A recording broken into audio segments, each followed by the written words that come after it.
Welcome to Happy Coding for Everyone channel. We will carry on HTML tags from where we left.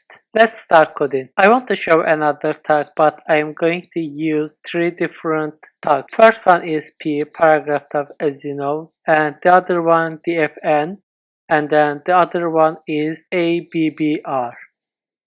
And as you see, it's automatically show up a title section for us. Let's say Happy Coding for Everyone. And we just need to put a short version of that tag. Let's say HCFE. And then put in a paragraph between paragraph tags. As you see, paragraph tag is starting here and then ending here. It's a great channel to learn HTML. And save it, HFC, and then there is a dash sign under it. As you see, when you put your mouse on it, you see the explanation, Happy Coding for Everyone. So we use define ABBR tags for these purposes. Let's have a look at the other one. The other one is address, and let's say email me, and we use another tag. Let's say mail to test@test.com.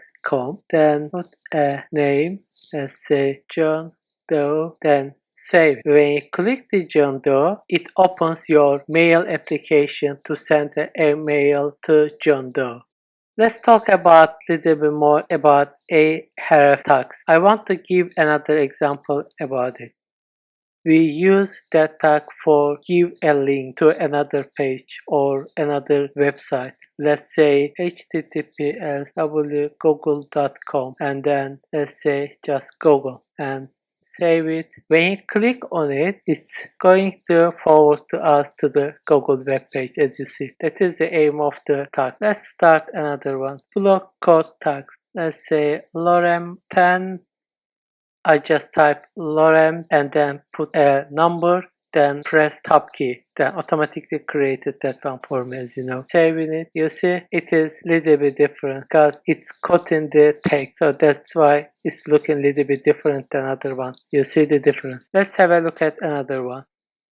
P side, this book by John Doe. It is looking a little bit different than John Doe, right? We use that tag for sort of situations. Let's have a look at another one. P, let's say our aim is, then put another tag such as Q and lorem 10 and save it. You see, it's putting automatically a quotation sign here. That's all for now for this video. Thank you so much for watching it. See you in the next video.